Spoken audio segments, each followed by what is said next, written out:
नमस्कार दोस्तों, आपका स्वागत है आपके अपने YouTube चैनल पर। दोस्तों, आज की कहानी बहुत ही ज्ञानवर्धक और हैरान कर देने वाली है। तो चलिए शुरू करते हैं आज की कहानी। राजा भर्तहरि का मूल नाम भर्तहरि है। राजा भर्तहरि महान चक्रवर्ती सम्राट विक्रमादित्य के बड़े भाई थे। प्राचीन समय में उज्जैन शहर के परम प्रतापी राजा हुए थे विक्रमादित्य। विक्रमादित्य के पिता महाराज गंधर्वसेन थे और उनकी 2 पत्नियां थी। एक पत्नी के पुत्र थे राजा विक्रमादित्य और उनकी दूसरी पत्नी के पुत्र थे भर्तहरि। भर्तहरि विक्रमादित्य से बड़े थे, इसलिए महाराज गंधर्वसेन के बाद भर्तहरि ही उनका उत्तराधिकारी थे। इसलिए उज्जैन राज्य का राजपाट भर्तहरि को ही प्राप्त हुआ। प्रचलित कथाओं के अनुसार राजा भर्तहरि की 2 पत्नियां थी, लेकिन फिर भी उन्होंने पिंगला से तीसरा विवाह किया। रानी पिंगला बहुत ही सुंदर थी, इसी वजह से राजा भर्तहरि अपनी तीसरी पत्नी रानी पिंगला पर अत्यधिक मोहित हो गए थे।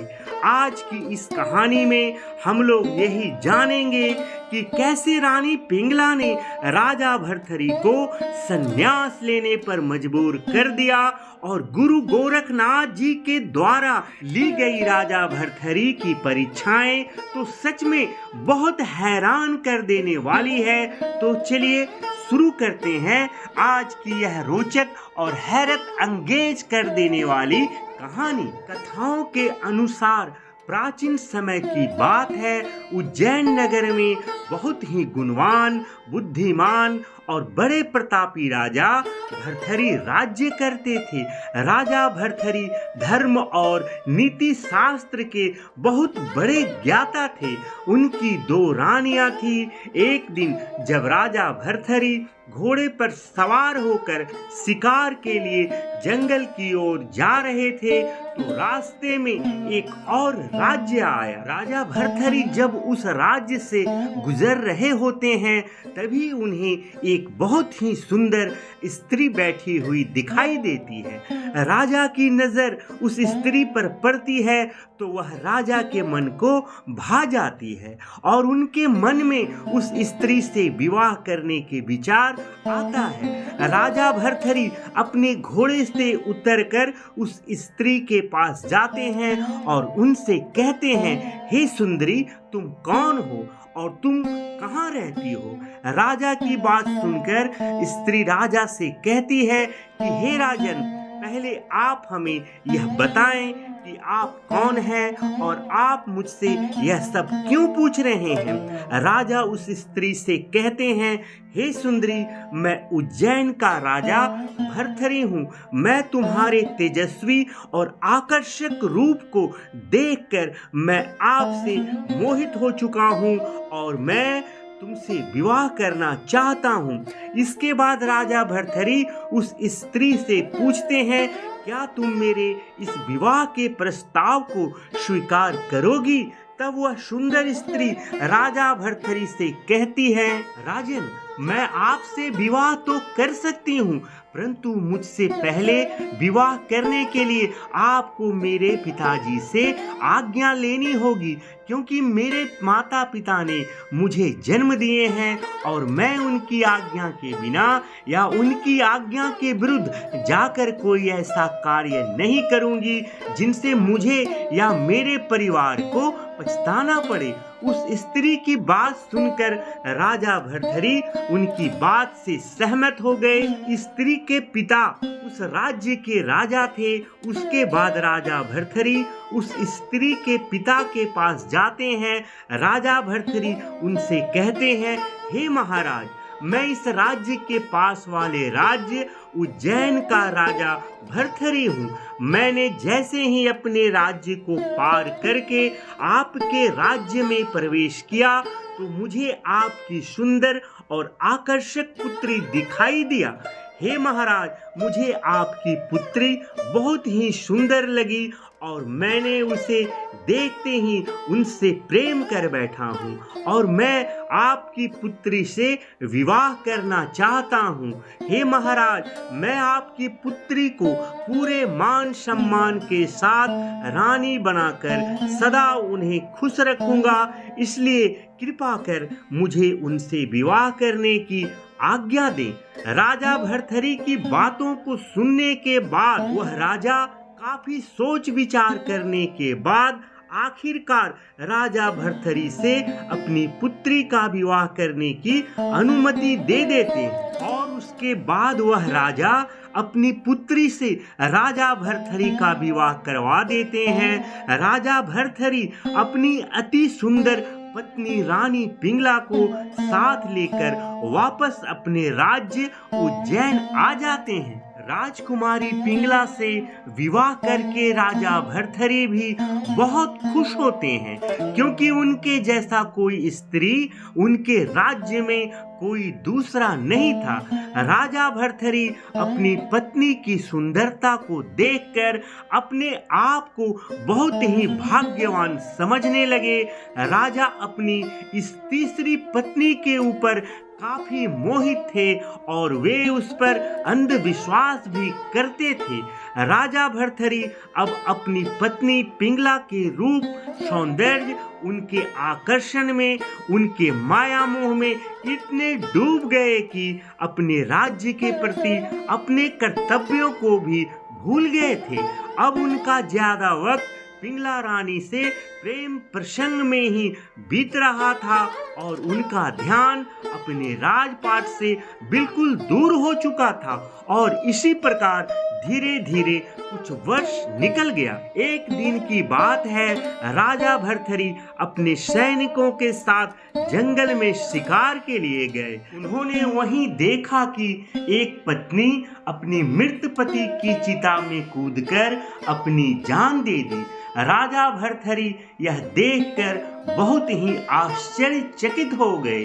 उस पत्नी का प्यार देखकर वह सोचने लगे कितना प्यार करती थी अपने पति से, इसलिए तो वह अपने पति की वियोग में उसके मरने के बाद भी उसी के साथ रहने के लिए अपनी जान दे दी। उनके मन में भी यह ख्याल आने लगा। वो सोचने लगे, क्या मेरी पिंगला भी मुझे इतना ही प्यार करती है? मैं तो उसे बहुत प्यार करता हूँ, मगर क्या वो भी मुझसे उतना ही प्यार करती है जितना उसे मैं करता हूँ?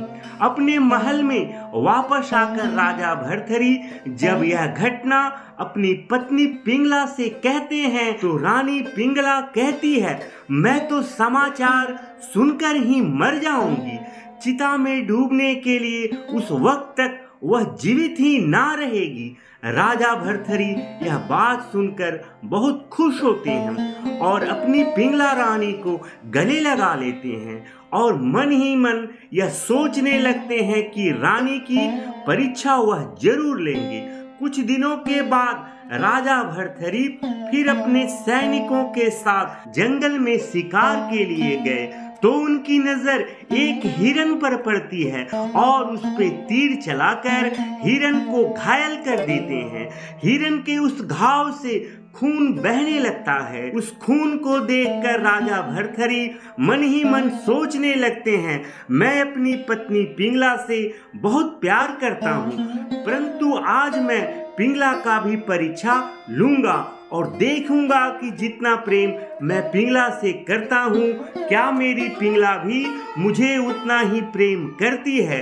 कुछ सोच विचार करने के बाद राजा भर्तृहरि अपने एक सैनिक को बुलाते हैं और उस सैनिक से कहते हैं, मैं रानी पिंगला की परीक्षा लेकर यह देखना चाहता हूँ कि वह मुझसे कितना प्रेम करती है, इसलिए अब तुम्हें एक काम करना होगा। मैं तुम्हें इस हिरन के खून में भिगोकर अपने कपड़े देता हूँ और तुम मेरे इन कपड़ों को लेकर जाओ और रानी पिंगला से जाकर कहो कि रानी साहिबा जंगल में शिकार करते समय महाराज को एक शेर ने मार दिया है। हो सकता है यह सुनने के बाद भी रानी पिंगला तुम्हारी बातों पर विश्वास ना करे। तब तुम उन्हें मेरे दिए हुए यह खून से सने कपड़े उन्हें दिखा देना। राजा भर्तृहरि की बात सुनकर वह सैनिक उनसे कहता है, महाराज, मेरा इतना तो साहस नहीं है कि रानी साहिबा से इतना बड़ा झूठ जाकर बोल सकूं। सैनिक की बात सुनकर राजा भर्तृहरि सैनिक से पूछते हैं कि पहले तुम मुझे यह बताओ कि तुम राजा की बात मानोगे कि रानी की। राजा की बात सुनकर वह सैनिक दुविधा में पड़ जाता है। वह राजा की बात मानकर वह राजा द्वारा दी गई कपड़ों को अपने कपड़ों के पीछे छुपाकर रोता हुआ राजमहल की तरफ चला जाता है। सैनिक राजमहल में पहुंचकर रोते हुए रानी पिंगला से कहता है कि रानी साहिबा, कुछ ही क्षण पहले मैं और महाराज शिकार करने के लिए निकले थे। हम लोग जैसे ही जंगल में प्रवेश किए कि एक शेर ने महाराज के ऊपर झपट्टा मार दिया। इससे पहले कि महाराज संभल पाते, शेर ने आक्रमण कर महाराज को लहूलुहान कर दिया, जिस कारण महाराज की मृत्यु हो गई है। उसके बाद रानी साहिबा, क्या बताऊं, उस शेर ने महाराज को मार कर खा गया। उस सैनिक की बात को सुनकर रानी पिंगला को बिल्कुल भी विश्वास नहीं हुआ और रानी पिंगला उस सैनिक पर गुस्साते हुए कहती है, अरे मूर्ख सैनिक, तुम्हें शर्म नहीं आती? तुम अपनी रानी साहिबा से अपने महाराज के बारे में इतना बड़ा झूठ बोल रहे हो। अगर इस राज्य का राजा यानी मेरे पति शेर के झपट्टे में आकर मर गए होते तो तुम कैसे बच गए? रानी पिंगला की यह बात सुनकर वह सैनिक भयभीत हो गया और रानी के सामने थर थर कांपने लगा और वह रानी से कहता है कि रानी साहिबा, जिस समय शेर ने महाराज पर आक्रमण किया था उस समय मैं एक पेड़ पर चढ़कर अपनी प्राण बचाए थे और किसी तरह मैं अपने प्राण को बचाकर महल तक पहुंचा हूं। सैनिक की यह बात सुनकर भी रानी पिंगला सैनिक की बात मानने से इनकार कर देती है। इसके बाद वह सैनिक राजा के खून से सने कपड़े निकालकर रानी पिंगला को दिखाते हुए कहता है, देखिए रानी साहिबा, अगर आपको मेरी बात का विश्वास नहीं हो रहा है तो आप स्वयं ही महाराज जी के यह खून से सने हुए इन कपड़ों को देख लीजिए। इन कपड़ों को देखकर आपको मेरी बात का विश्वास हो जाएगा। महारानी पिंगला ने जैसे ही महाराज के खून से भीगे कपड़ों को देखा तो उन्हें विश्वास हो गया कि सचमुच महाराज को शेर ने खा लिया है और उसी क्षण महाराज के मरने की सदमा में रानी पिंगला की भी मौत हो गई। दूसरे दिन जब राजा भर्तृहरि अपने महल में आते हैं तो महल में देखते हैं कि उनकी सबसे प्रिय रानी मरी हुई मिलती है। अपनी मरी हुई पत्नी को देखकर अब राजा सोचने लगते हैं, मेरी पत्नी कितनी अच्छी थी और वह मुझसे कितना प्रेम करती थी। काश मैंने अपनी मृत्यु की झूठी खबर ना दी होती तो रानी आज जीवित होती। मेरी एक छोटी सी गलती, एक छोटे से झूठ के कारण ही मेरी पत्नी ने अपनी जान दे दी। धन्य है ऐसी पतिव्रता स्त्री जिसने मेरे एक छोटे से झूठ के लिए अपने प्राण तक त्याग दिए। उसके बाद राजा भर्तृहरि अपनी पत्नी के शव के पास बैठकर फूट फूट कर रोने लगे और राजा अपनी पत्नी की मृत्यु की वजह से बहुत दुखी हो गए। अब राजा अपनी पत्नी के दुख में रो रहे थे, तब उन्हें समझ में नहीं आ रहा था कि अब वे क्या करें। तब उसी समय वहां एक तपस्वी गुरु गोरखनाथ जी का आगमन होता है। गुरु गोरखनाथ जी वहां आकर अपनी कमंडल जोर से नीचे फेंकते हैं तो वह कमंडल टूट जाता है।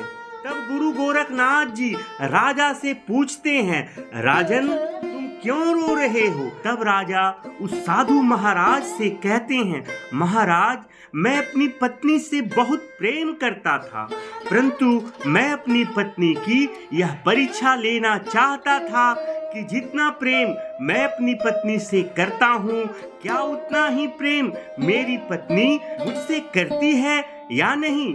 और इसके चलते मैंने एक छोटा सा झूठ बोला था, अपनी मृत्यु की झूठी खबर उन तक पहुंचा दी, और इसके बाद मेरी मृत्यु की खबर सुनकर उन्होंने भी अपना प्राण त्याग दिए। अब मैं अपनी पत्नी की पतिव्रता को देखकर रो रहा हूँ। तब गुरु गोरखनाथ जी कहते हैं, अब इनकी मृत्यु का शोक मनाने का कोई फायदा नहीं है। गुरु गोरखनाथ जी राजा को कमंडल दिखाते हुए कहते हैं, देखो राजन, जैसे ये मेरा टूटा हुआ कमंडल पहले जैसा वापस नहीं बन सकता है, ठीक उसी प्रकार अब तुम्हारी रानी भी अब जिंदा नहीं हो सकती है। राजा भर्तहरि गोरखनाथ जी से कहते हैं, गुरुजी अब आप ही कुछ करें, आप चाहे तो मेरी रानी को जीवित भी कर सकते हैं। राजा भर्तहरि को गुरुजी अपनी बात ना मानते देख ये कहते हैं, अगर तुम चाहो तो मैं तुम्हारी इस पत्नी को जिंदा कर दूंगा, परंतु इसके लिए भी मेरी एक शर्त है। राजा ने गुरु गोरखनाथ जी के मुख से यह शब्द सुना कि साधु महाराज इसको जिंदा कर सकते हैं। उसी समय वह राजा गुरुजी के पैरों में गिर गया और गुरुजी से कहने लगा, गुरुजी आप ही मेरे दाता हो, आप ही मेरे भाग्य विधाता हो, आप ही मेरी पत्नी को फिर से जिंदा कर सकते हैं, आप कृपया इसको फिर से जीवित कर दें, आपका हमारे ऊपर बहुत एहसान होगा। गुरु गोरखनाथ जी कहते हैं, मैं आपकी पत्नी को जीवित तो कर दूंगा, पर मेरी एक शर्त है और तुम्हें मेरी उस एक शर्त को पूरी करनी होगी, उसके बाद मैं तुम्हारी पत्नी को जिंदा कर दूंगा। तब राजा गोरखनाथ जी से उस शर्त के बारे में पूछता है, तो गुरु गोरखनाथ जी कहते हैं, अगर आपके राज्य में कोई भी व्यक्ति मेरे इस कमंडल के जैसा ही कमंडल बना दे तो मैं तुम्हारी इस पत्नी को भी जीवित कर दूंगा।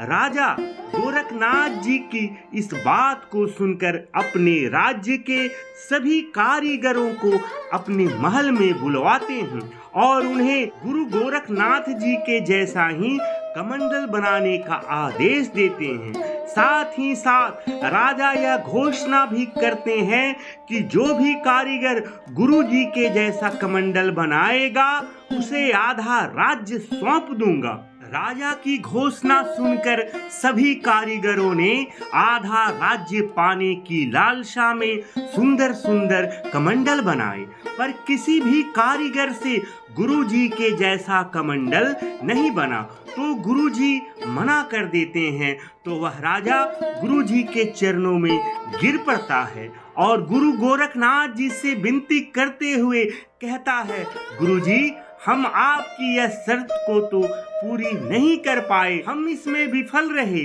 परंतु आपसे मैं फिर भी विनती करता हूँ, निवेदन कर रहा हूँ, आपकी चरणों पे अपना सर पटकते हुए बारंबार निवेदन कर रहा हूँ, कृपया आप मेरी रानी को फिर से जिंदा कर दीजिए, मैं आपका यह एहसान जिंदगी भर नहीं भूलूंगा। राजा के बार बार विनती करने पर गुरु गोरखनाथ जी को दया आ जाती है और राजा पे दया दिखाते हुए रानी को पुनः जीवित कर देते हैं। राजा अपनी पत्नी को जिंदा देख बहुत ही प्रसन्न होते हैं। गुरु गोरखनाथ जी वहां से अंतर ध्यान हो जाते हैं। तो वह राजा इसे एक चमत्कार मानने लगे और उस दिन के बाद से वह राजा अपनी पत्नी पर कई गुना भरोसा करने लगा और अपनी पत्नी को पहले से भी ज्यादा प्रेम और विश्वास करने लगा। वह राजा अपनी पत्नी के प्रेम में इतना खो गया कि अपने राजपाट की सूध लेना भी भूल गया था। राजा भर्तृहरि को एक छोटा भाई थे जिनका नाम विक्रम था। राजा के छोटे भाई विक्रम अपने बड़े भाई के इस प्रकार के चाल चलन को देखकर बहुत परेशान रहने लगे। वह राजा को यह भी समझाने लगा कि भैया, आप मेरे बड़े भ्राता हैं और इस राज्य का राजा भी हैं। आपका कर्तव्य इस राज्य की रक्षा करना है, परंतु आप एक स्त्री के मोह में पड़ चुके हैं। आपको उस स्त्री के अलावा और कुछ दिखाई ही नहीं दे रहा है।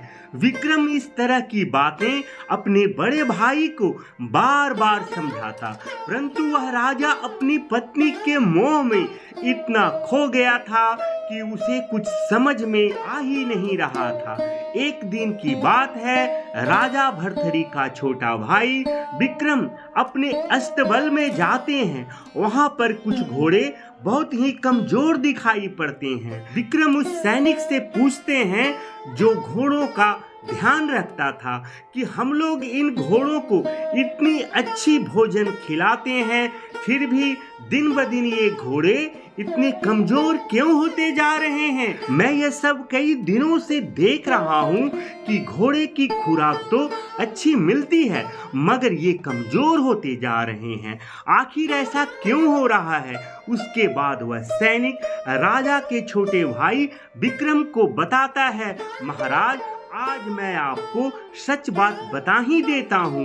ये घोड़े दिन ब दिन इसलिए सूखते जा रहे हैं क्योंकि हमारी जो रानी साहिबा हैं, इनमें से कोई घोड़ा चुनती हैं और उस घोड़े पर बैठकर ना जाने रात को कहाँ जाती हैं और ब्रह्म मुहूर्त में घोड़े को तेज गति में भगाते हुए लाती हैं। इसकी वजह से घोड़े आकर सीधे गिर जाते हैं। इस तरह से ये सभी घोड़े धीरे धीरे कमजोर होते जा रहे हैं। राजा का छोटा भाई विक्रम सैनिक से जब यह बात सुनता है तो वह आश्चर्यचकित रह जाता है कि आखिर मेरी भाभी इतनी रात को कहाँ जाती है। यह बात सोच सोच कर वह बहुत परेशान हो जाते हैं। उसके बाद विक्रम उस सैनिक से कहते हैं कि आज रात्रि के समय तुम यहाँ मत रहना।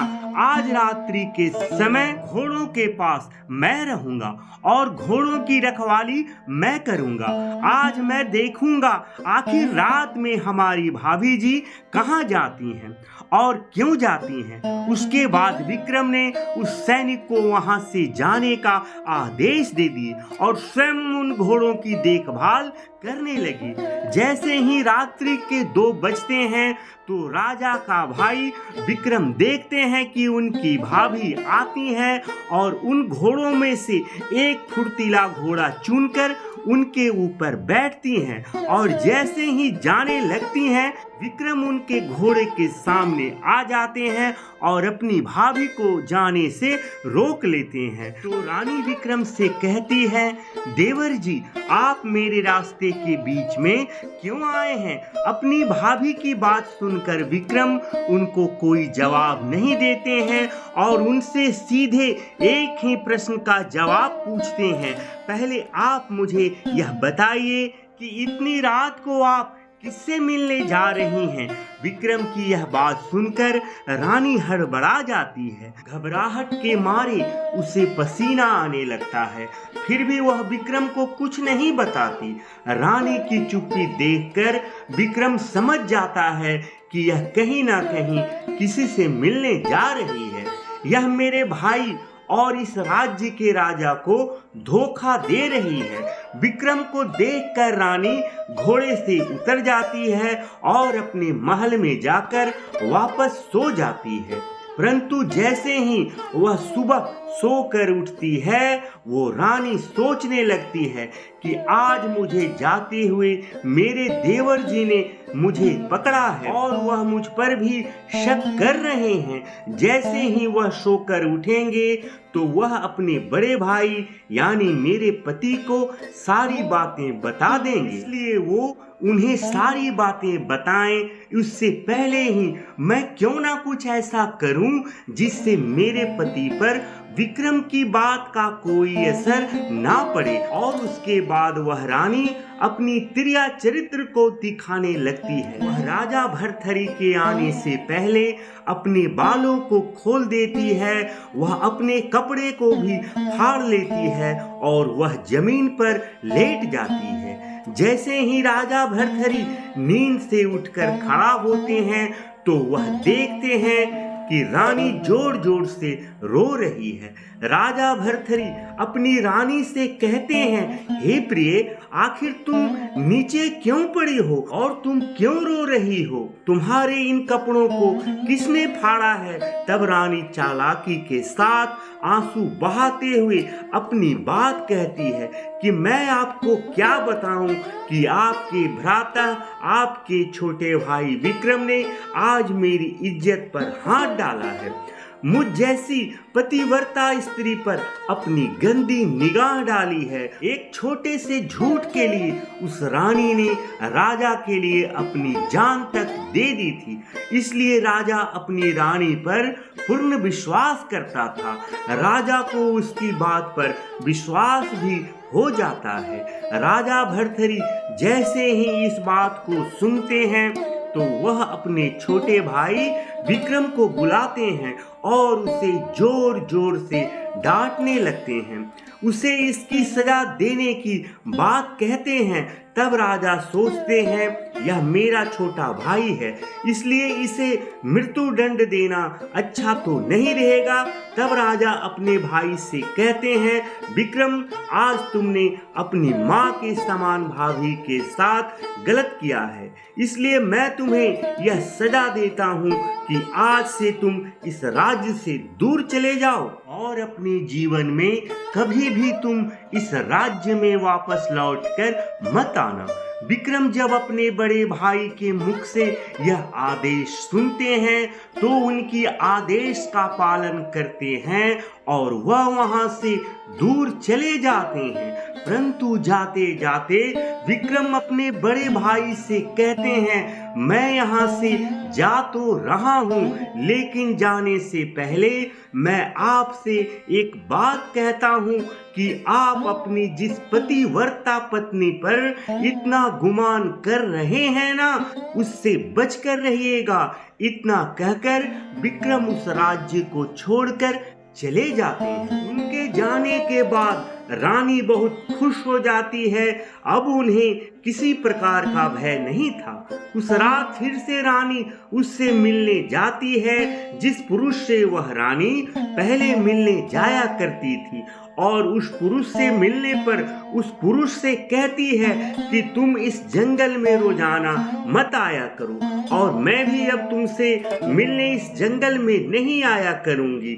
हम एक काम करते हैं, तुम ऐसा करो, कल सुबह तुम राजमहल में आओ।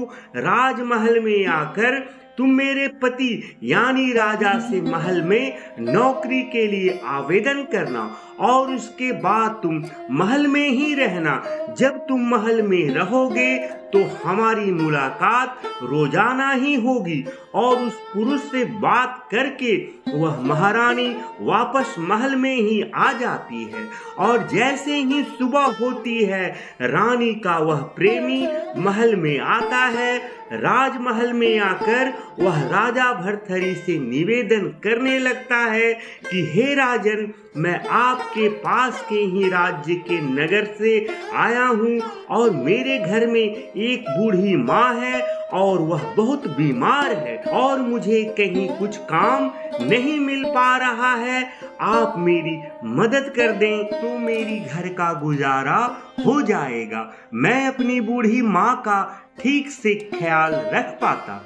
वह रानी भी वहीं बैठी बैठी उसकी बातें सुन रही थी। उसकी बातों को सुनकर मन ही मन बहुत प्रसन्न होने लगती है। उसके बाद राजा भर्तहरि उसकी स्थिति को देखकर उसे अपने महल में काम करने का आदेश दे देते हैं। रानी के उस प्रेमी का नाम अश्वसेन था। अश्वसेन राजा की आदेश पाकर अब महल में ही काम करने लगा। जैसे ही राजा कुछ पल के लिए रानी से दूर होते, वह रानी झट से चुपके से उस प्रेमी अश्वसेन से मिल लेती और इस तरह काफी समय तक चलता रहा। रानी अब अपने पति की आंखों में धूल झोंक रही थी और राजा को इस बात का बिल्कुल भी पता नहीं था, क्योंकि राजा अपनी पतिव्रता पत्नी से बहुत प्रेम और उस पर विश्वास करते थे, उसे बहुत ही पवित्र मानते थे। राजा भर्तृहरि को यह पता नहीं था कि जिसको वह इतना प्रेम करते हैं वह उन्हीं की आंखों में झूल झोंक रही है।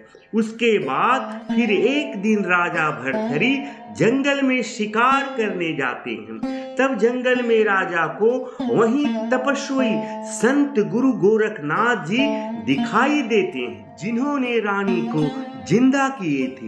गुरु गोरखनाथ जी को देखकर राजा भर्तृहरि उनके पास जाते हैं और उनके चरणों में गिरकर आशीर्वाद लेने लगते हैं। तो गुरु गोरखनाथ जी राजा की मुख की तरफ देखते हुए कहते हैं, हे राजन, मैं तुम्हारे इस तेजस्वी और आकर्षक चेहरे को देखकर बहुत ही परेशान हूँ और तुम बहुत ही भोले स्वभाव के हो, इसलिए लोग तुम्हें बेवकूफ बनाते हैं। राजा के द्वारा तपस्वी गोरखनाथ जी को मिलने वाली सम्मान से गुरु काफी प्रसन्न थे, इसलिए गुरु गोरखनाथ जी ने राजा को एक अमर फल दिए और कहे, तुम यह फल को ग्रहण करो। इस फल को खाने से तुम सदैव जवान बने रहोगे और तुम पर कभी बुढ़ापा नहीं आएगा, सदैव सुंदरता बनी रहेगी। राजा उस फल को गुरु गोरखनाथ जी से ले लेते हैं। वह चमत्कारी फल देकर गुरु गोरखनाथ जी वहां से चले गए। फल लेकर राजा सोचने लगे, मैं अमर होकर क्या करूंगा, मुझे अपनी जवानी और सुंदरता की क्या आवश्यकता है। राजा तो अपनी पत्नी पर सबसे अधिक मोहित थे, अतः उन्होंने सोचा, मेरी पत्नी मुझसे बहुत प्रेम करती है, क्योंकि मेरी पत्नी ने मेरी मौत की खबर पर अपनी जान तक दे दी थी, इसलिए इस फल को मुझे अपनी पत्नी को खिलाना चाहिए। मेरी पत्नी को ही अमर होना चाहिए। यदि वह इस फल को खा लेगी तो वह सदैव सुंदर और जवान बनी रहेगी। उसके बाद वह राजा गुरु गोरखनाथ जी के द्वारा दिए गए फल को महल में लाकर अपनी पत्नी पिंगला को दे देते हैं और उसे कहते हैं कि रानी, तुम इस फल को खाओ। यह फल अगर तुम खा लोगी तो तुम हमेशा के लिए अमर हो जाओगी, तुम्हारी मृत्यु कभी नहीं होगी। यह कहकर वह फल रानी को दे देते हैं और वहां से चले जाते हैं। रानी पिंगला राजा भर्तृहरि पर नहीं बल्कि कोतवाल पर मोहित थी। वह यह बात राजा नहीं जानते थे। राजा से वह उस फल को लेकर सोचती है, मैं इस फल को खाकर क्या करूंगी, मैं अमर होके ही क्या करूंगी, सुंदर और जवान रहकर क्या करूंगी।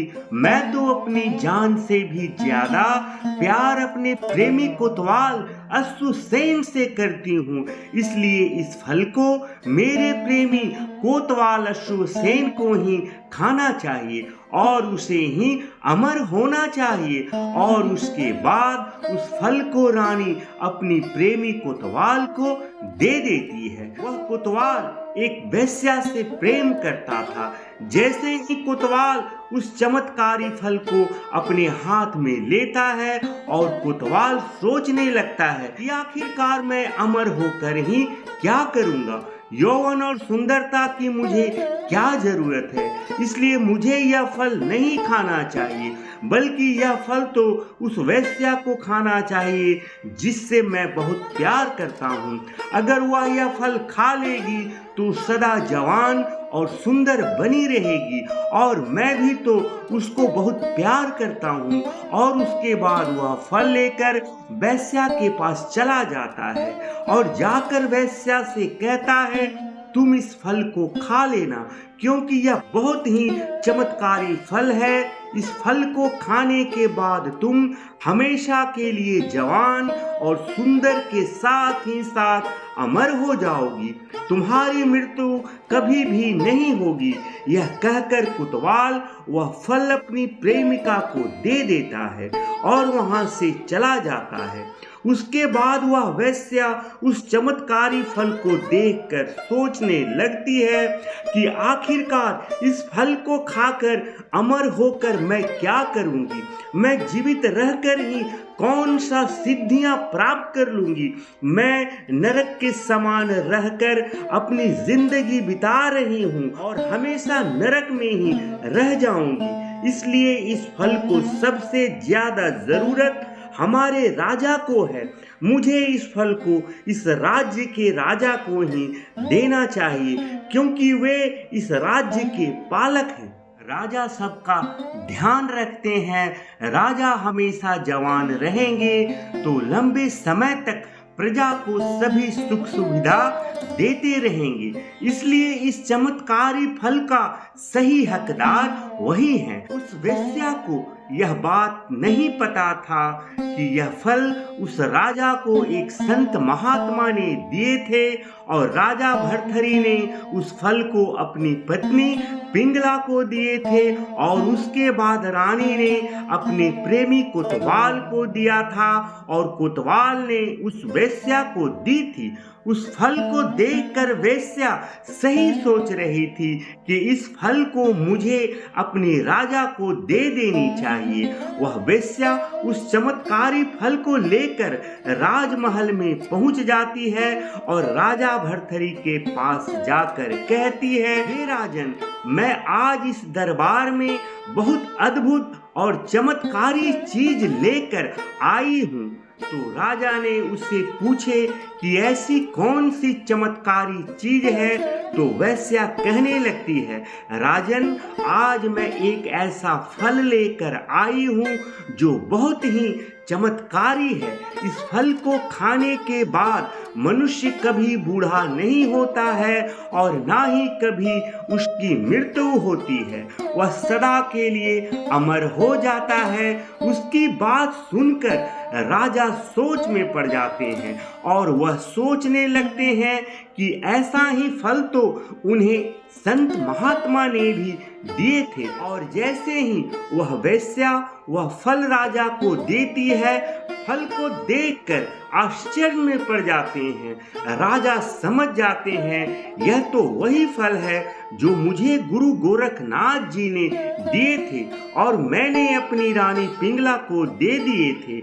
उसके बाद राजा उस वेश्या से पूछते हैं, आखिर तुम्हें यह फल किसने दिए हैं। तो वह वेश्या आखिर डरते हुए कहती है, महाराज, यह फल मुझे मेरे प्रेमी कोतवाल अश्वसेन ने दिया था, जो आपके दरबार में काम करता है। उसके बाद राजा कोतवाल को दरबार में बुलाते हैं और गुस्से में पूछते हैं कि यह फल तुम्हें कहाँ से प्राप्त हुआ है।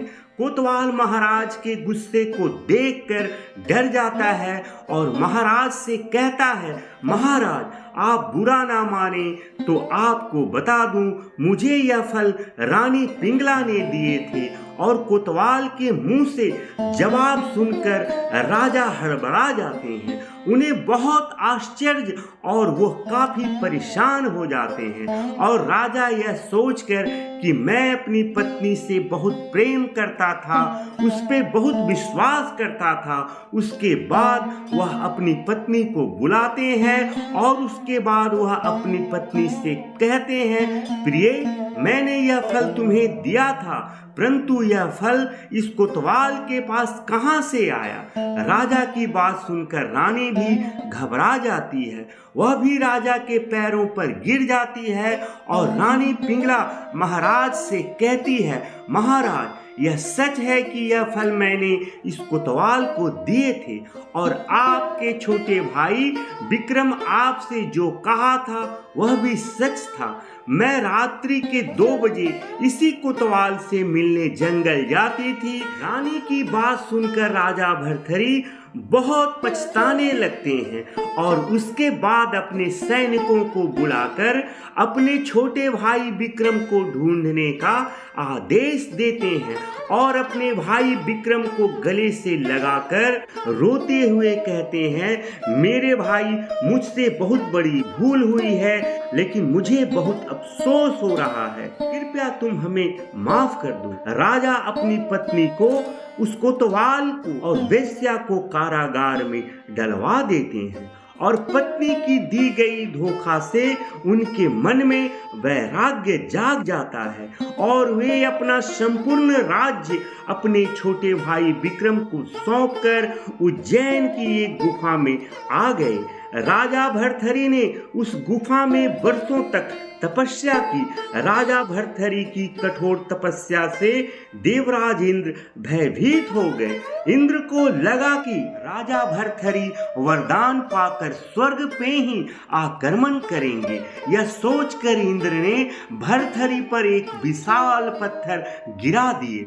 तपस्या में बैठे भर्तहरि ने उस पत्थर को एक हाथ से रोक लिया और तपस्या में बैठे रहे। इसी कारण कई वर्षों तक बैठे रहने और पत्थर को पकड़े रहने के कारण उस पत्थर पर पंजे का निशान बन गया और यह पत्थर का निशान आज भी उस गुफा में भर्तहरि की मूर्ति के ऊपर वाले पत्थर पर दिखाई देता है। वह पंजे का निशान काफी बड़ा है। वह निशान को देखकर सहज ही अंदाजा लगाया जा सकता है कि राजा भर्तहरि की कदकाठी कितनी विशाल रही होगी। उज्जैन के राजा भर्तहरि और उनके परिवार और उनके अतिथियों के भोजन बनाने के लिए 365 रसोइये थे और एक रसोइये को वर्ष में केवल एक ही बार मौका मिलता था। अगर आप यह जानेंगे कि उनके गुरु गोरखनाथ जी ने किस प्रकार परीक्षा ली थी तो आप बहुत हैरान हो जाएंगे। कहा जाता है इस दौरान राजा भर्तहरि जब गुरु गोरखनाथ जी के चरणों में चले गए थे तो भिक्षा मांग कर खाने लगे थे। एक दिन गुरु गोरखनाथ जी ने अपने शिष्यों से कहा, देखो, राजा होकर भी इसने काम, क्रोध, मद और लोभ को जीत लिया है और दृढ़ निश्चयी है। शिष्यों ने कहा, गुरुजी, ये तो राजा धीराज है, इसके यहाँ तो 365 बावर्ची रहते हैं। ऐसे भोग विलास के वातावरण से आए राजा कैसे काम और लोभ रहित हो सकते हैं। अपने शिष्यों की बात सुनकर गुरु गोरखनाथ जी ने भर्तहरि से कहा, भर्तहरि, जाओ भंडारे के लिए जंगल से लकड़ियां लेकर आओ। भर्तहरि गुरु की आज्ञा पाकर जंगल गए। जंगल में लकड़ियां एकत्रित कर अपने माथे पर बोझ उठाकर ला रहे थे। तभी गोरखनाथ जी ने दूसरे शिष्यों से कहे कि जाओ और उसे ऐसा धक्का मारो कि वह बोझ गिर जाए। गुरु की बात सुनकर चेले चले गए और ऐसा धक्का मारा कि बोझ के साथ भर्तहरि जी भी गिर गए। भर्तहरि जी ने बोझ उठाए, लेकिन ना चेहरे पर सिकन, ना आंखों में आग के गोले, ना ही होंठ फटके। गुरु जी ने चेले से कहे कि देखो, भर्तहरि ने क्रोध को भी जीत लिया है। तो शिष्यों ने बोला, गुरुजी, अभी तो और भी परीक्षा लेनी चाहिए। थोड़ा सा आगे जाते ही गुरुजी ने योग शक्ति से एक महल रच दिए। गुरु गोरखनाथ जी भर्तहरि को महल दिखा रहे थे। सेवक और युवतियां नाना प्रकार के व्यंजन आदि से उनका आदर सत्कार करने लगे। भर्तहरि सुंदर युवतियों को देखकर कामी भी नहीं हुए और उनके नखरों पर क्रोधित भी नहीं हुए। चलते ही गए। गुरु गोरखनाथ जी ने अपने शिष्यों से कहे, अब तो तुम लोगों को विश्वास हो ही गया होगा कि भर्तहरि ने काम, क्रोध, लोभ आदि को जीत ही लिया है। तो शिष्यों ने कहा, गुरुदेव, एक परीक्षा और लीजिए। गुरु गोरखनाथ जी ने कहे, ठीक है। उसके बाद उन्होंने भर्तृहरि को बुलाए और भर्तृहरि से कहे कि भर्तृहरि, हमारे शिष्य बनने के लिए परीक्षा से गुजरना पड़ता है। जाओ, तुमको 1 महीना मरुभूमि में नंगे पैर की यात्रा करनी होगी। भर्तृहरि अपने गुरु की निर्देश मार्ग पर चल देते हैं।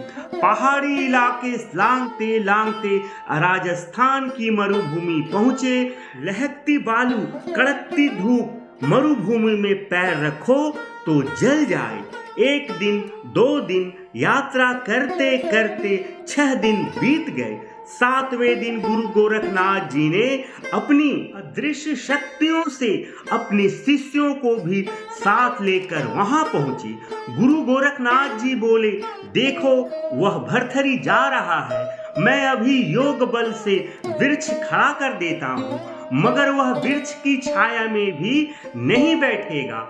अचानक वृक्ष खड़ा कर दिया गया। चलते चलते भर्तृहरि का पैर छाया पर आ गया तो ऐसा उछल पड़े मानो अंगारों पर पैर पड़ गया हो। मरुभूमि है, वृक्ष कैसे आ गया? छाया के बीच पैर कैसे आ गया? गुरु जी की आज्ञा थी मरुभूमि में ही यात्रा करना है, यह सोचकर वह छाया से दूर हट गए। गुरु गोरखनाथ जी यह देखकर प्रसन्न हो गए कि देखो कैसे अपनी गुरु की आज्ञा मानता है। जिनके कभी पैर गलीचे से नीचे नहीं रखा, वह मरुभूमि में चलते चलते पेड़ की छाया का स्पर्श से ऐसा दूर भागता है मानो अंगारों पर पैर रख दी हो।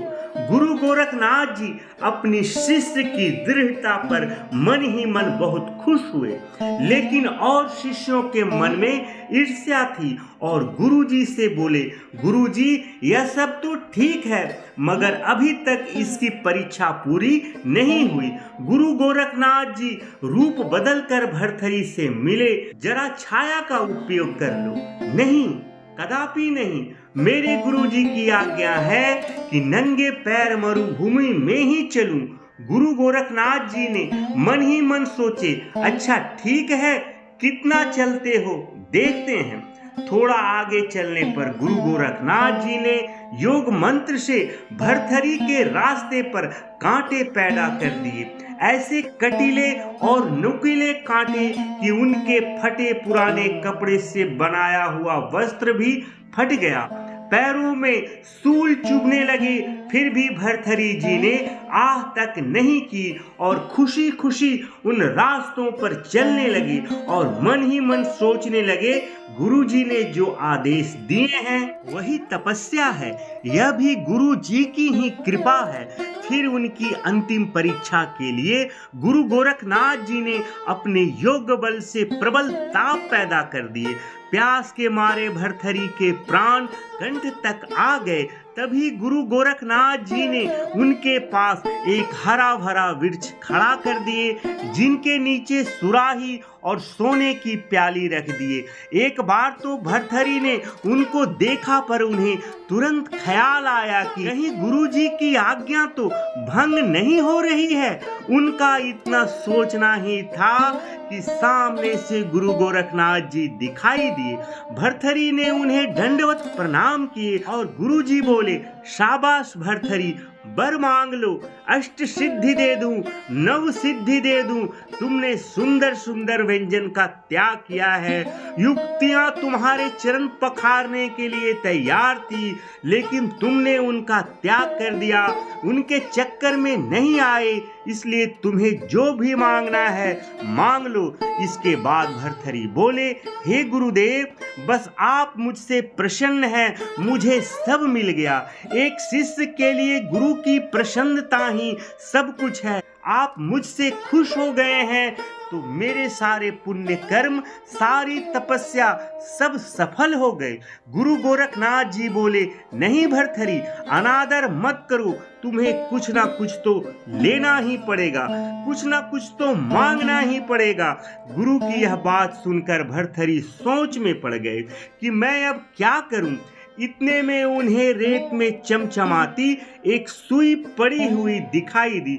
उन्होंने वह सुई को उठा ली और भर्तृहरि बोले, गुरुजी, कंठा फट गया है, सुई में यह धागा पिरो दीजिए ताकि मैं अपना कंठा यानी वस्त्र को सी लूं। गुरु गोरखनाथ जी और प्रसन्न हो गए कि कितना निरपेक्ष है, अष्ट सिद्धियां नव सिद्धियां कुछ नहीं चाहिए। मैंने कहा कि कुछ मांगो तो कहता है सुई में धागा पिरो दीजिए। गुरु जी का वचन रख लिया, लेकिन कोई भी अपेक्षा नहीं की।